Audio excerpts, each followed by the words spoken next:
The housing market. It's been on fire over the past 2 years. Subdivisions are popping up everywhere. Home prices have been exploding, and every girl from your high school is a realtor. But this house party is about to come to an abrupt end, and a housing crash is coming, which will make 2008 look pale in comparison. So did you buy the top, or have you been patiently waiting on the sidelines for the dominoes to fall?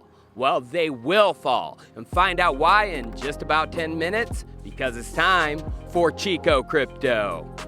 It's not a matter of if, it's a matter of when the housing market will lose its luster and residential real estate prices will steeply decline. In fact, evidence is emerging that the downward trend has already started. Home sales are coming to a grinding halt. Checking out existing home sales, we can see that they are down over 20% over the past year, back down to June 2020 levels, which was just 1 month after Rona shut down everything. And checking out home loan application volume, it's significantly down by 64% since August of last year. I wonder why sales are dropping and dropping so quickly. Well, U.S. housing affordability is at its lowest level in 33 years, below the July 2006 low, which was at the peak of the last housing bubble. Back then, national home prices subsequently fell 25% to their low in December of 2011.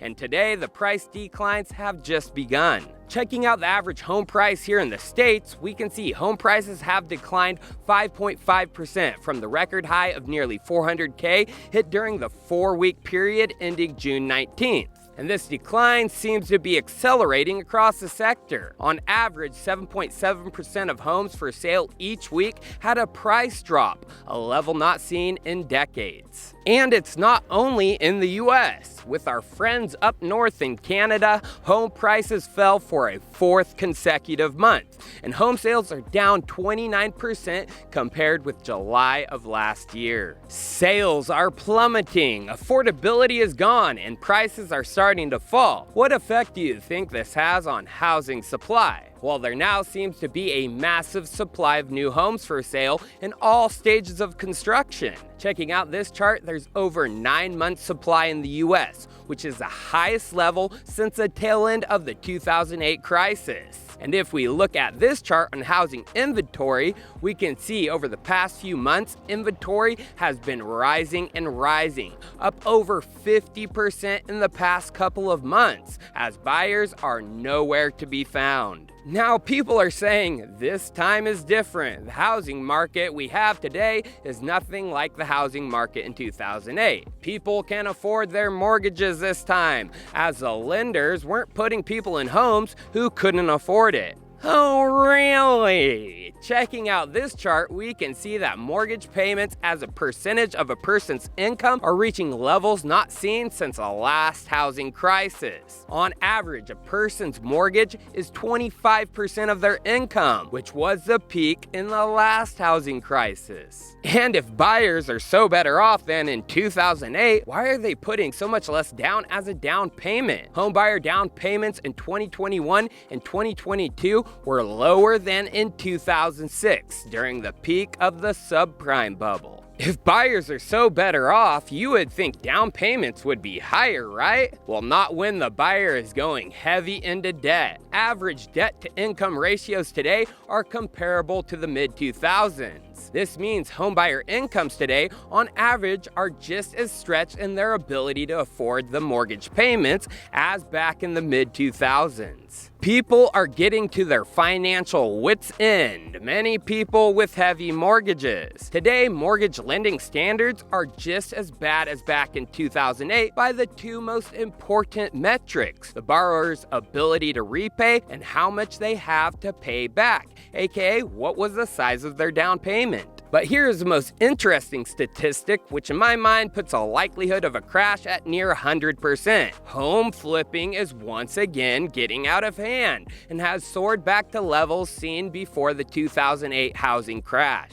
Many people blame the poor who couldn't afford housing and the greedy banks and lenders who gave them loans as the culprits of the 2008 crash. If they get rejected, I suck at my job. Well, even if they have no money? Well, my firm offers ninja loans. No income, no job.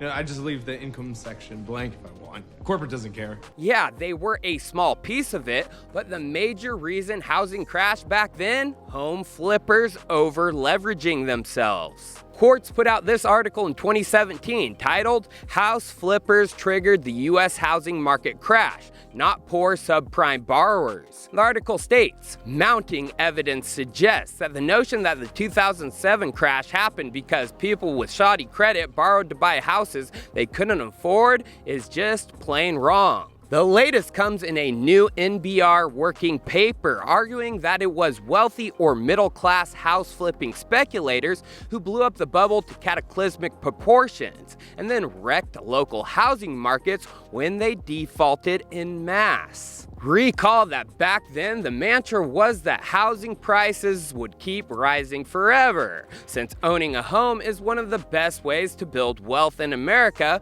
most of those with sterling credit already did.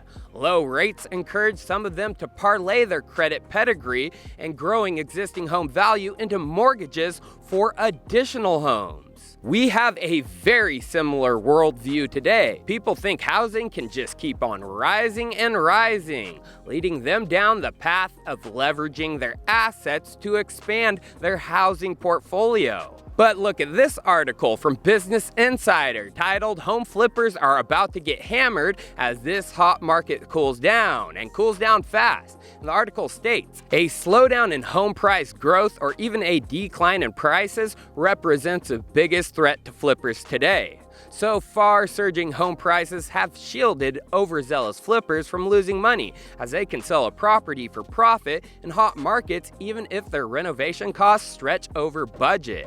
If and when that changes, these less disciplined flippers may find themselves staring down losses. A perfect storm is brewing today, as the main cyclical factors are making new lows. We know prices are starting to fall. We know sales are starting to fall as well. But the housing market index is also crashing. Building permits are crashing, and purchase applications are making new lows. Seeing all four of these main cyclical factors in the market falling is a basket approach.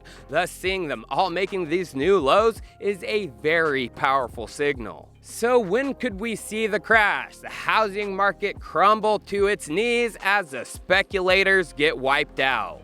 Well, Business Insider recently put out this article, "A Perfect Storm is Brewing." A senior economist says home prices are primed for a 2008-style crash as housing construction booms and demand gets crushed by rising mortgage rates. And in the article, Jose Torres of Interactive Brokers said he expects median U.S. home prices to drop by 25% when all is said and done. That's how much the S&P Case-Shiller U.S. National Home Price Index dropped during the mid-2000s crisis. Jose expects to see double-digit declines in early 2023 and said that the market would bottom when the Fed pivots to more accommodative policy, which he expects to happen in mid to late 2023. A housing market crash with double-digit declines will happen in early 2023, and a housing bottom will happen later on that year. So what does this have to do in relation to Bitcoin?